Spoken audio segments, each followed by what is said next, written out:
तो अब शुरू करते हैं तंत्रसार के 8वें भाग का दूसरा खंड। पिछले भाग में हमने देशत्वा के शुद्ध खंड की यात्रा की। शिव से शुद्ध विद्या तक के 5 तत्व जिनकी ईदनता होगी खिली और स्पष्ट हुई, अहंता से कभी टूटी नहीं। जहाँ ये सदा मैं का ही विलास बना रहा। भाग के अंत में हमने कहा था कि अब वह डोर कटने जा रही है। इस भाग में हम उसी महामोड़ पर खड़े हैं जहाँ से मार्ग की अशुद्ध खंड आरंभ होता है, यानी कि माया तत्व और उसके 6 कंचुक और उनमें लिपटा हुआ पुरुष। यह विवेचन हमारे लिए विशेष महत्व का है क्योंकि यहाँ उस प्रश्न का तात्विक उत्तर मिलता है जो पहले भाग से हमारे साथ चल रहा है, यानी कि असीम चेतन सीमित जीव कैसे बन जाता है। पहले माया शब्द को समझें। इसकी जड़ में मा धातु है जिसका अर्थ है मापना। माया वह है जिससे मापा जाए, तो अपरिमित को परिमित कर दे, बेनाप को नाप में बांध दे। ध्यान दीजिए, इस दर्शन में माया का अर्थ कोरा भ्रम या जादू नहीं है। माया परमेश्वर की अपनी ही वह शक्ति है जिससे वह अपने अखंड स्वरूप पर स्वेच्छा से पर्दा डालता है। वही आत्मगोपन की, अपने को छिपाने की महाशक्ति जिसका संकेत हमें तीसरे भाग में मिला था। जो तत्व संपूर्ण स्वतंत्र है वह अपने को ढकने के लिए भी स्वतंत्र है, किंतु शक्ति के रूप में परमेश्वर से अभिन्न होते हुए भी तत्व क्रम में माया छठी सीढ़ी के रूप में शुद्ध विद्या से नीचे आती है। इसे अलग गिना जाता है और यहाँ से जो कुछ रचा जाता है वह सब जड़ कोटि का है। इसलिए माया को तत्वों की गिनती में पहला जड़ तत्व कहा जाता है। चेतन प्रकाश की सीढ़ियाँ ऊपर रह गई। अब जो परतें आएंगी वो आवरण की परतें हैं। माया करती क्या है, इसे पिछले भाग की कसौटी पर देखिए। शुद्ध खंड का लक्षण था यह, चाहे जितना भी स्पष्ट हो जाए वह मैं से अभिन्न रहता है और वह यह संपूर्ण विश्व होता है, बटा हुआ निजी विषय नहीं। माया इन दोनों बातों को उलट देती है। पहला काम वह यह को मैं से तोड़ देती है। अब विश्व अपना विलास नहीं पराई वस्तु भासता है। भोग और भोक्ता आमने सामने के दो किनारे बन जाते हैं जिनके बीच की नदी कभी पटती नहीं दिखती। और दूसरा काम वह एक को अनेक में बांट देती है। वह अखंड विश्व इदम अब करोड़ों निजी टुकड़ों में छिटक जाता है। मेरा शरीर तेरा शरीर, मेरा सुख तेरा सुख, मेरा लोक तेरा लोक। अनुभव की वही बाड़ेबंदी जिसका संकेत पिछले भाग में हुआ था। पहचान की भाषा में कहें तो माया अभेद ख्याति को ढक देती है। अभेद का, एकता का बोध ही उसकी पहली संपत्ति है जो इस सीमा रेखा में छिन जाती है। किंतु माया केवल तोड़कर नहीं छोड़ती, वह टूटे हुए को कसकर बांधती भी है। इस बांधने के उपकरण को ही कंचुक कहते हैं। कंचुक का शाब्दिक अर्थ है चोली, कवच, सांप की केचुली जैसा शरीर से चिपका हुआ आवरण। यह उपमा बहुत सटीक है। कवच शरीर से अलग होता है पर वह इतना कसा हुआ होता है कि पहनने वाले का उसी को अपनी देह समझने में कोई अंतर नहीं रहता। पर वह इतना कसा हुआ होता है कि पहनने वाला उसी को अपना देह समझने लगे। परमेश्वर की जो अनंत शक्तियाँ हम दूसरे भाग में देखते आ रहे हैं, वो सब कुछ करने की, सब कुछ जानने की नित्य पूर्ण, नित्य मुक्त, सर्वव्यापक सत्ता माया की भूमि पर वे नष्ट नहीं होती। वे सिकुड़कर अपनी ही मौनी छायाएं बन जाती है। यही सिकुड़ी हुई छायाएं कंचुक है। ये 5 गिनाई जाती हैं और माया के साथ इन्हें षट कंचुक यानी कि 6 आवरण भी कहते हैं। अब इन्हें एक एक करके देखते हैं। हर कंचुक में यह देखना कि किस अनंत शक्ति की वो छाया है। तो पहला कंचुक आता है कला, यानी कि परमेश्वर की सर्वकर्तृत्व, सब कुछ कर सकने की शक्ति। सिकुड़कर बन जाती है किंचित कर्तव्य, यानी कि कुछ ही करने की सामर्थ्य। यही कला है। जीव के भीतर वह अनुभूति कि मैं कर सकता हूँ, वो पर थोड़ा ही, यह चाहूँ तो भी वह नहीं कर सकता। इस सीमित कर्तापन की परत का नाम कला है।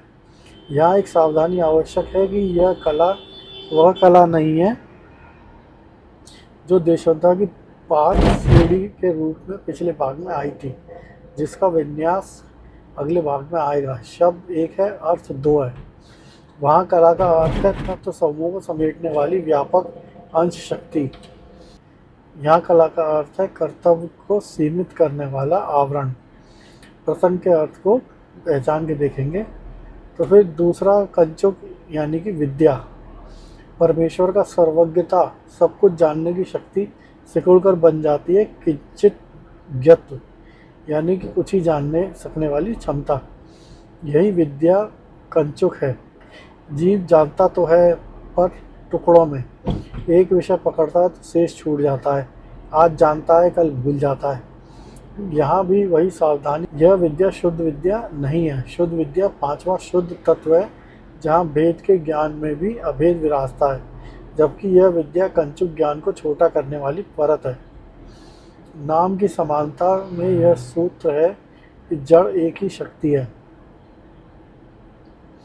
जानने की, ऊपर की पूर्ण है और यहाँ बौनी। तीसरा कंचुक है राग। परमेश्वर की पूर्णता, वह नित्य तृप्ति जिसे हमने आनंद शक्ति के रूप में जाना, वो सिकुड़ कर बन जाती है अपूर्णता की कसक, और उस कसक से जन्मता है राग, विषयों की ओर झुकाव। यह पालू तो भर जाऊं और इसकी अनावरत प्यास। ध्यान दीजिए, यहाँ राग का अर्थ किसी विशेष वस्तु का शौक नहीं, वह तो राग की संतानें हैं। किंचुक रूप में राग वह जड़ झुकाव है जो मौलिक खालीपन है, जो हर विषय की ओर हाथ बढ़वाता है। पूर्ण को कुछ नहीं चाहिए, जिसे अपने आप को अधूरा मान लिया उसे सब कुछ चाहिए। यही राग की जन्म कथा है। चौथा कंचुक है काल। परमेश्वर की नित्यता, तीनों कालों में अछूती सत्ता, सिकुड़कर बन जाती है पहले पीछे की हथकड़ी, यानी कि मैं था, हूँ और नहीं रहूँगा। यह क्रमबद्धता। पिछले विषय की पूरी कथा यहाँ हमें तात्विक घर में आ मिलती है। वहाँ हमने देखा था कि काल क्रम शक्ति है और जीव के लिए प्राण में बसता है। अब यहाँ स्पष्ट हुआ कि जीव पर काल की वह पकड़ बनती कहाँ है, इसी कंचुक की भूमि पर। काल की सत्ता माया के घेरे तक ही है। यह वचन भी आया था। अब उसका अभिप्राय यह था कि काल नाम की यह परत माया की ही संतान है, और कालग्रास का अर्थ और भी गहरा हो गया। काल को निगलना अर्थात इस कंचुक को उतार फेंकना। पांचवा कंचुक है नियति। परमेश्वर की सर्वव्यापकता और निरंकुश स्वतंत्रता सिकुड़कर बन जाती है बंधी हुई व्यवस्था। यही कारण तो यही कार्य, यही फल चाहिए था तो ये विधि, मैं यही इसी देह में इसी कर्म रेखा पर। तो इन सब को देखने वाली नियति शब्द नियम से जोड़ा है। कार्य कारण की जंजीर, देश की सीमा, अधिकार की मर्यादा, यह सब नियति कंचुक का विस्तार है। जो सर्वथा अब वो कहीं है, और जो सब कुछ कर यूं ही कर सकता था, अब वो हर फल के लिए नपातुला रास्ता पकड़ता है। इन पांचों का उदय का कर्म भी ध्यान देने योग्य है। माया के सबसे पहले कला फूटती है, क्योंकि जीव को जीव बनाने वाली पहली घटना यही है कि वह कुछ करने वाला बने। सीमित कर्तापन जागते ही जानना भी सीमित चाहिए, तो विद्या आती है। सीमित जानने वाले को विषयों से और झुकाने के लिए राग आता है। झुके हुए कर्म भोग को आगे पीछे करवाने के लिए काल, और उसी पूरी व्यवस्था को कार्य कारण की पटरी पर कसने के लिए नियति। किंतु उदय का यह क्रम केवल तात्विक विवेचन के लिए है। जीव के अनुभव में पांचों सदा एक साथ एक दूसरे के गुथे हुए काम करते हैं। अपने किसी भी छोटे से अनुभव को उठाकर देखिए। मैं अभी यहाँ इस एक वस्तु को पाने की चाह से अपनी थोड़ी सी सामर्थ्य भर जान कर रहा हूँ। इस एक वाक्य में पांचों कंचुक बोल रहे हैं। अभी मैं काल, यहाँ और इसी विधि में नियति, इस एक वस्तु में विधि के किंचित गत्व, चाह में राग और थोड़ी सी सामर्थ्य में कला। जीव का हर अनुभव पांच परतों का यह सम्मिलित हस्ताक्षर है। और चौथे विषय की स्मृति भी यहाँ ताज़ा कर लें, जो वर्ण विवेचन में यह र ल व को अंतररथ कहा गया था, और उसका संबंध इसी माया कंचुक भूमि से जोड़ा गया था। अंतस्थ का अर्थ है भीतर ठहरे हुए। अब यह नाम अपने आप खुल जाता है। ये परतें पुरुष के भीतर उसकी बनावट में ठहरी हुई और बाहर की ओर ओढ़ी नहीं जाती, अस्तित्व में बुनी होती हैं। अब यह पूरी पोशाक को एक साथ देखिए। वही एक संविद, वही प्रकाश विमर्श महेश्वर, माया का पर्दा ओढ़कर, कला विद्या राग काल नियति के 5 कसे हुए कवच पहनकर, जब अपने को कुछ करने वाले, कुछ जानने वाले, अधूरा समय में बहता और नियति में बंधा अनुभव करने लगता है, तब उसका नाम हो जाता है पुरुष। यही 7वीं से 12वीं सीढ़ी की कथा है। 6 माया, 7 से 11 5 कंचुक और 12वां पुरुष।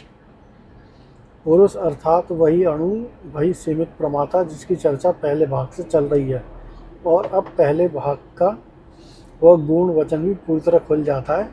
पौरुष अज्ञान अस्तित्व के स्तर का संकोच है, विचार का नहीं। देखिए, कंचुकों में कहीं कोई विचार नहीं है। ये तो अनुभव की बनावट में बुनी हुई परतें हैं जो गहरी नींद में भी नहीं उतरती। इन्हीं की गृह का नाम पौरुष अज्ञान था और इसलिए कहा गया था कि उसे विचार नहीं, दीक्षा काटती है। पुरुष की इस भूमि पर खड़े होकर अब प्रमाताओं की वो पूरी सीढ़ी भी देख लें जिसका आधा परिचय पिछले भाग में हुआ था। परंपरा अनुभव करने वाले के 7 स्तर गिनती है। सबसे नीचे है सकल, वह प्रमाता जो सब कलाओं से अर्थात सारे कंचुकों और आगे आने वाली देह इंद्रिय तंत्र से जुड़ा है। हम आप जैसे जागृत जीव जो भेद की दुनिया में विषयों से जूझते हैं। उससे ऊपर है प्रलयाकाल, प्रलय अर्थात विलय में जिसकी कलाएं सो गई। गहरी नींद या प्रलय काल का वह अनुभवी जो विषयों से तो छूटा है पर अज्ञान की गठरी सिर पर उठाए रखे सो रहा है। छठे विषय की निरानंद शून्य भूमि का वासी। उससे ऊपर है विज्ञानाकल, विज्ञान से, ज्ञान के बल से जिसकी कलाएं गल गई हैं। वह माया की सीमा पर खड़ा अनुभवी जिसे अभेद का बोध तो उदित हो गया है पर कर्तव्य की शक्ति अभी नहीं जागी, जागा हुआ पर उठा नहीं। और उससे ऊपर है वह 3 शुद्ध प्रमाता जो पिछले भाग में आए थे। शुद्ध विद्या भूमि में मंत्र ईश्वर, भूमि में मंत्रेश्वर और सदाशिव भूमि में मंत्र महेश्वर, तथा सबके शिखर पर शिव प्रमाता स्वयं अखंड संविद। 7 सीढ़ियों की यह माला वस्तुतः एक ही अनुभवी की 7 वेशभूषाएं हैं। यही इस दर्शन की ध्रुव वाक्य है जो हर विवेचन में लौटकर आता है। इसी प्रसंग में उन 3 मलों का नक्शा भी साफ हो जाता है जिसकी जड़ पहले भाग में पड़ी थी। मल का अर्थ वहाँ देखा था, चैतन्य का अपने स्वरूप से अनभिज्ञ होना। अब उनके 3 स्तर गिने हैं। मूल मल है आणव, यानी कि अणुता का मल, पूर्ण का अपने को अपूर्ण मानना। यह वही मूल संकोच है, वही पौरुष अज्ञान। उसके ऊपर चढ़ता है मायाई मल, यानी माया की देन, भेद बुद्धि की परत जिसमें जगत पराया और बांटा हुआ भासता है। और तीसरा कर्म मल, कर्म का मल। सीमित कर्ता जब राग से प्रेरित होकर नियति में बंधकर कर्म करता है तो उन कर्मों का संस्कार जमा होते जाते हैं और अगले जन्म की डोर बन जाते हैं। ध्यान दीजिए कि तीनों की जंजीर आणव से मायाई, मायाई से कर्म, और पहले अपने को छोटा माना, फिर जगत को पराया देखा, फिर पराये को पाने की, छोड़ने की कर्मों में उलझकर जन्म मरण चाक चल पड़ा। दीक्षा प्रकरण में इन तीनों की शुद्धि का विधान आएगा, वहाँ यह नक्शा काम आएगा। भाग के अंत में वह दृष्टि फिर से संभाल लें जो इस पूरे विवेचन को निराशा से बचाती है। माया और कंचुक यह सब सुनकर लगता है कि जीव किसी षड्यंत्र का बंदी है, किंतु स्मरण कीजिए कि माया किसकी शक्ति है, उसी परमेश्वर की जो साधक का अपना स्वरूप है। यह कैद बाहर से नहीं आई है, स्वतंत्रता का ही एक खेल है, छिपने का खेल जिसे खेलने वाला जब चाहे प्रकट हो सकता है। इसलिए इस दर्शन में माया से लड़ना नहीं है, उसे पहचानना पड़ता है। पहचानते ही वो बांधने वाली नहीं, विश्व रचना की रंगशाला सिद्ध होती है। जिसने अपने को स्वेच्छा से ढका है वही अपने को खोल भी सकता है। तीसरे भाग में यह वचन यहाँ अपनी पूर्ण सांत्वना के साथ लौट आता है। अगले भाग में तत्वयात्रा को पूरा करेंगे। पुरुष अकेले नहीं उतरता, उसके भोगने के लिए सामने सस्ती है प्रकृति। उससे फूटता है पूरा तंत्र, बुद्धि, अहंकार, मन, इंद्रिया, तन्मात्राएं और 5 महाभूत, जो पृथ्वी तक उतरता है। वहीं देशद्रोह की शेष 2 सीढ़ियां भी पूरी होंगी, 5 कलाओं का विन्यास और भुवनों का विराट नक्शा। अगले भाग में हम देशद्रोह की इसी अंतिम यात्रा में चलेंगे, प्रकृति से पृथ्वी तक। तो इसी के साथ ये भाग यहीं समाप्त होता है।